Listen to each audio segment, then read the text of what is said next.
Art Williams has spoken to many business groups throughout the years. The following speech was delivered to the 1987 National Religious Broadcaster Convention and has become a classic example of Art's philosophy on winning in business. It is simply entitled, Do It. Dr. Jerry Falwell, Chancellor of Liberty University, introduces Art Williams. 15 years ago, he was a high school football coach. His wife, Angela, was teaching English in high school. He got an idea, just an idea. And 10 years ago, he turned that idea into a company, a concept, a practical concept. 10 years have passed. 150,000 people work for him now. Last year, he sold $77 billion worth of insurance. This year, $100 billion. That is more than Prudential and New York Life, number 1 and 2, combined in 10 years. He's from Monroe, Georgia. He has the dialect to prove it. He, this year, will sell $100 billion worth of insurance and revenues $2.5 billion. And he's just now beginning to dream, to plan, to go. Art and Angela Williams have 2 precious children, Art the third and April, their daughter. He is chairman of the inner council, the inner circle of our ministries, and a personal and a dear friend. He is a born-again Christian, as each of his family members, but he's an entrepreneur. And Dr. Armstrong has asked him to come tonight and talk to you about what he knows most and best about.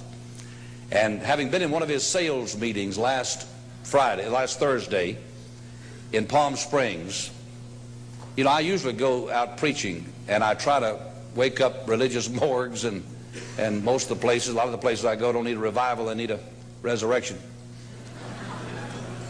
But he asked me to speak to his group of national sales directors, and I had to work hard at getting up where they were and not appearing as a backslidden preacher.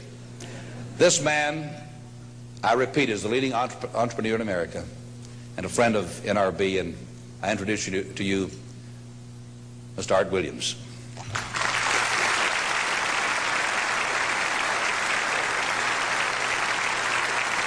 Thank you.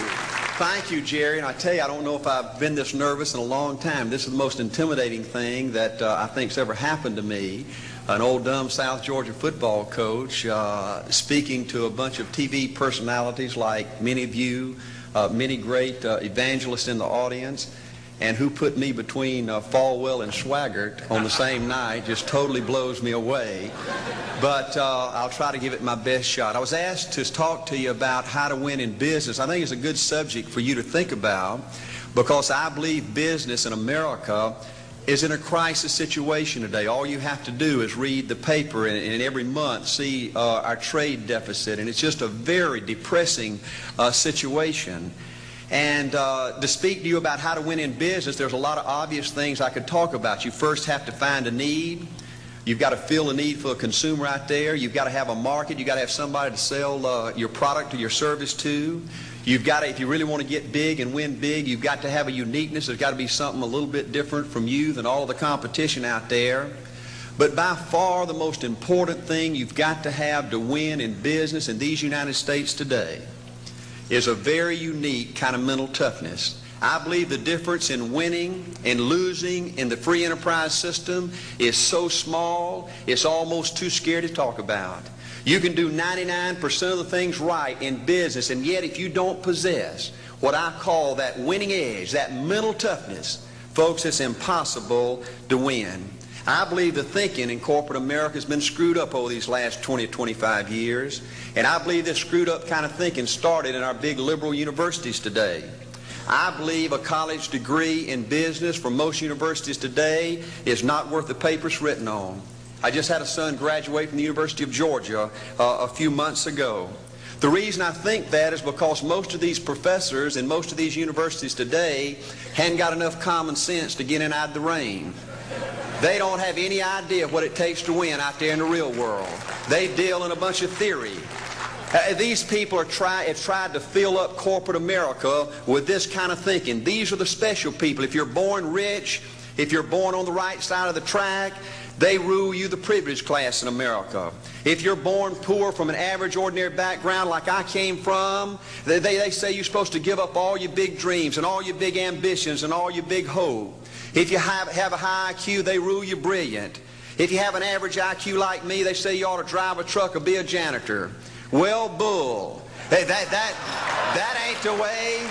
That ain't the way it is, and that ain't the way it ever was. They ain't nobody ever designed a test, nor will they design a test that can measure the heart of a man or a woman. The things that are unique to winning in business in America today are not outside artificial things like IQs, college board scores, college degrees, and stuff like that. The key to winning in these United States is what's inside a person.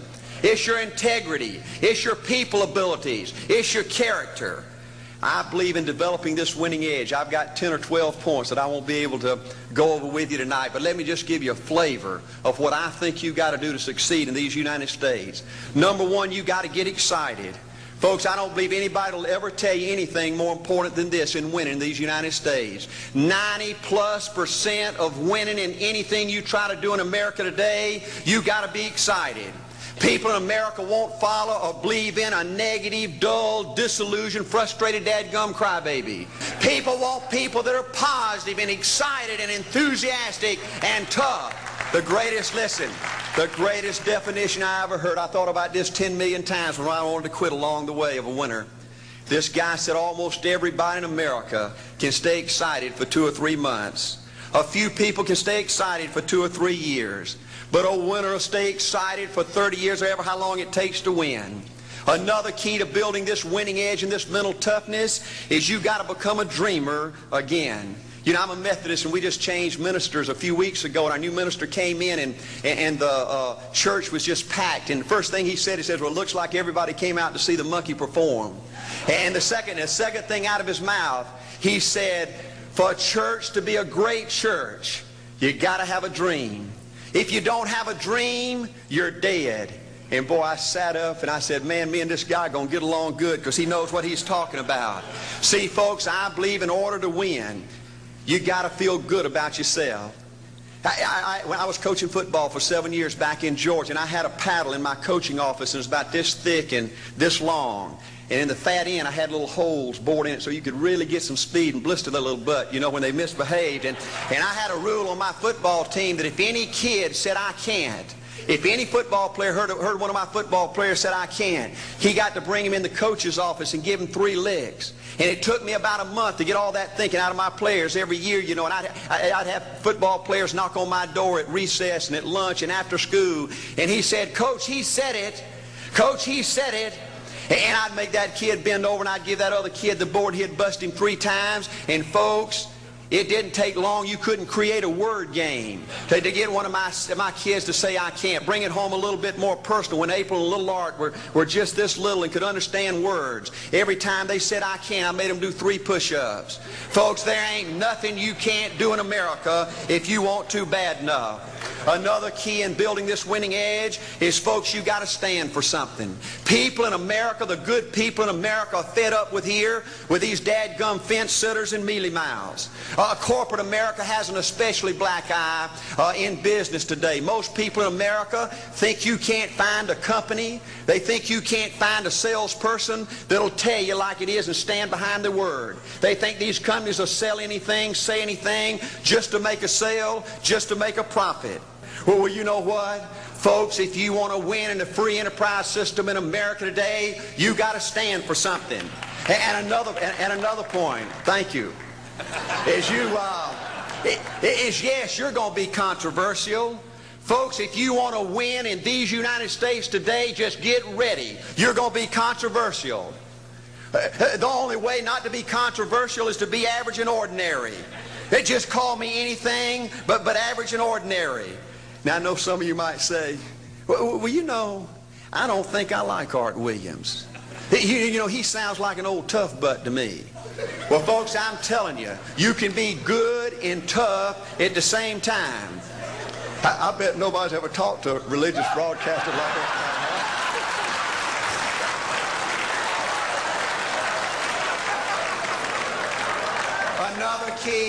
Another key to developing this winning attitude that'll give you a chance to do something great in American business is, folks, you've got to make a total commitment to what you're about.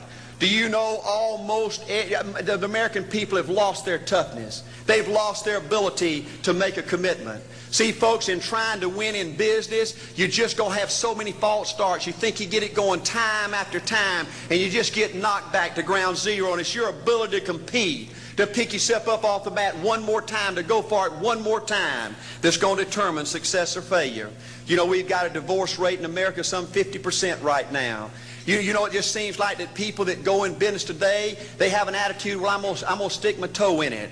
If I start making all this money, get all these promotions, then I'll see this thing through. Well, folks, that's not the way it works. The first step to winning in business in America today is you've got to make a total commitment. Total commitment gives you that little extra ounce of courage you need to fight back through the tough times. Winning in business demands the same kind of commitment that winning in marriage demands. You know, I fell in love with my wife in the 2nd grade. Only girlfriend I ever had. We ran off and got married our freshman year, had both of our children before we left college. We're true business partners in marriage. We go everywhere together. I spend more time with her, been married to her 26 years, now I got 2 grandbabies, love her more today than I ever have. But I don't like her all the time. There's a bunch of times every day that I don't like her. You know, I'm a nut about brushing my teeth. You know, if I can get the toothbrush, I'll brush my teeth 4, 5, 6 times a day. And Angela's always forgetting everything, you know. And she always leaves the cap off the toothpaste, you know. And when I go in there to brush my teeth, the cap's off. It's got that hard little crust around the edge. You know, it just burns me more than I can tell you, you know. And I get on Angela's nerves about a lot of things. You know, we were having dinner last week, and every time we get through, Angela kicks me under the table, you know, and gets me back in my room and says, "Art, you ain't got no class." You know,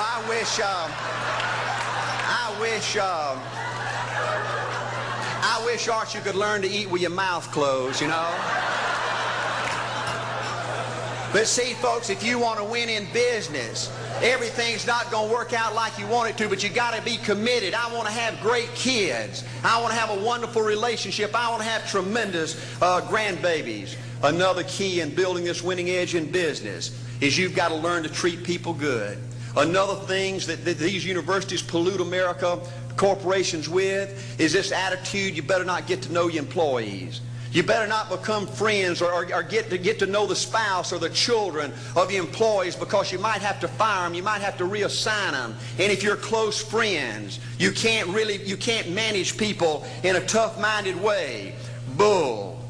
Folks, the only way to manage people and get the most out of people is treat them good. Learn to love them and care about them. Yes, it hurts from time to time, but it's the only way. You know, everybody you work with in business, you got to look at them and pretend there's a flashing sign on their chest. And everybody's asking you, make me feel special. Make me feel important. Say something good to me. I want to be somebody. Another key of winning in business in America today is, folks, you've got to establish the right kind of priorities. First company I went with 15 years ago was ITT. When I was out there struggling, dying every day, wanting to quit and go back in coaching 1,000 times, my first heroes in this business were vice presidents at ITT making $40,000 or $50,000 a year. And I said, man, if I could ever get to be that kind of person, it'd be a dream come true. I couldn't want any more out of life. A few years later, I earned the right to get promotions to that level and found so many of my heroes in business, their personal lives were a disaster. They were alcoholics and divorced 3 and 4 and 5 times. I just read an article by the author of In Search of Excellence, and I saw where he says, I can't find evidence of any successful business person in America that's not tunnel vision, that just doesn't give everything to business. Folks, I said back then, 15 years ago, that if that's the price you've got to pay to win in business, it's not worth it. 15 years later, a multimillionaire, Folks, I can stand and preach to you that you can't separate your personal life from your business life. God's got to come first. Your family's got to come second. And business has got to come third. And I believe if you have a lousy spiritual life and a lousy personal life, long range, it's going to be devastating to your business. Another thing in building this winning attitude.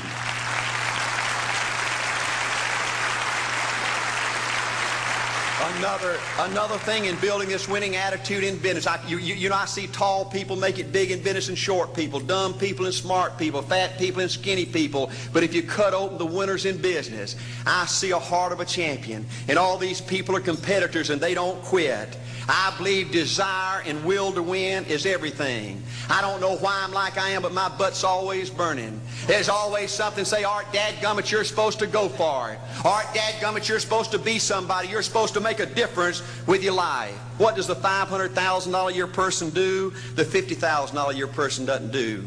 You look at the outside and study those two individuals, everything seems to be the same. They both are the same sex, they both are the same age, they have the same training, the same positions, the same contract, the same fringe benefits. They both are successful, they work hard, they're good family people, make tough commitments. But what's the difference? What does the $500,000 a year person do? The $50,000 a year person doesn't do. He pays the price and a little bit more.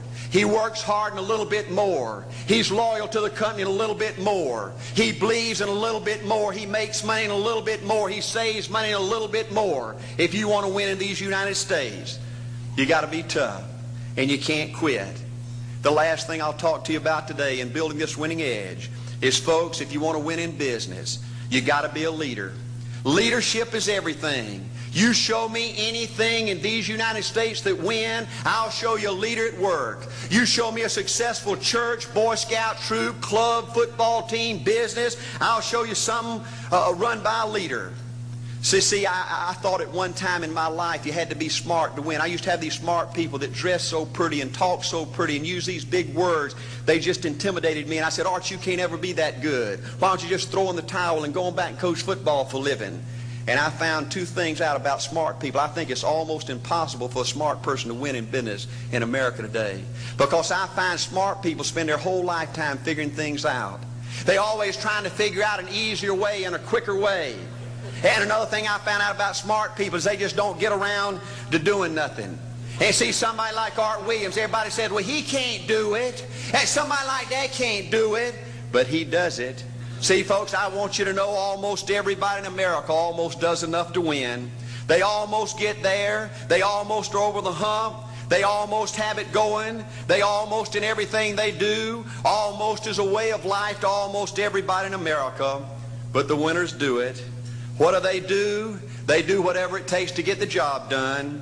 They do it and do it and do it and do it and do it until the job gets done. And then they talk about how great it is to be somebody they're proud of.